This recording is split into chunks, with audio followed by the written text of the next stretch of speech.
নিস্তব্ধতা ভেঙে প্রাণচঞ্চল হয়ে উঠেছে শেরেবাংলা নগরের জাতীয় সংসদ ভবন। মঙ্গলবার সকালেই নবনির্বাচিত সংসদ সদস্যরা সমবেত হবেন এখানে। 2/3 সংখ্যাগরিষ্ঠতা পাওয়া বিএনপির প্রতিনিধি দল রোববার দুপুরে সংসদ ভবন এলাকা পরিদর্শন করেন।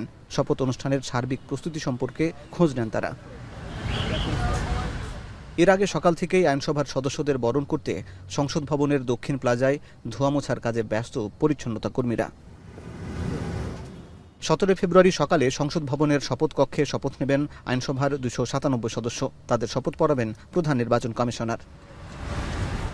নিয়ম অনুযায়ী এবারও রাষ্ট্রপতি নতুন মন্ত্রিসভার সদস্যদের শপথ পড়াবেন। তবে বঙ্গভবনে নয়, ওই দিন বিকেলেই জাতীয় সংসদ ভবনের দক্ষিণ প্লাজায় শপথ নেবেন প্রধানমন্ত্রী ও মন্ত্রী। চা মানে লাইফটা ভরপুর, চা মানে ইস্পাহানি মির্জাপুর। সভার সদস্যরা এ নিয়ে সচিবালয়ে নিজ নিজ দপ্তরে গণমাধ্যমে কথা বলেন আইন ও তথ্য উপদেষ্টা।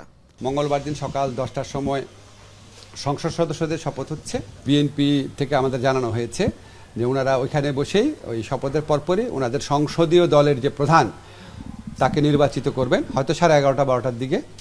আর বিকাল 4টায় সাউথ প্লাজাতে শপথ অনুষ্ঠান হবে মন্ত্রিসভার। শপথ গ্রহণটা হবে সকালে সংসদ সদস্যদের, সেখানে আমরা উপদেষ্টারা কেউ থাকবো না, এটা নিয়মও নেই। বিকেল 4টায় যখন মন্ত্রী পরিষদের শপথটা হবে সেখানে আমরা সকলেই যাব। আনুষ্ঠানিক যে বক্তব্য সেটা হচ্ছে 7টি সার্ক দেশ থেকেই প্রতিনিধিত্বের জন্য আমন্ত্রণ পাঠানো হয়েছে। এর বাইরে আর কোনো কিছু আমাদের সরকারি পর্যায়ে জানা নেই। এদিকে নতুন মন্ত্রিপরিষদের জন্য 50টির বেশি গাড়ি প্রস্তুত করা হয়েছে। বাতিল করা হয়েছে মন্ত্রিপরিষদ সচিব শেখ আব্দুর রশিদের চুক্তিভিত্তিক নিয়োগ।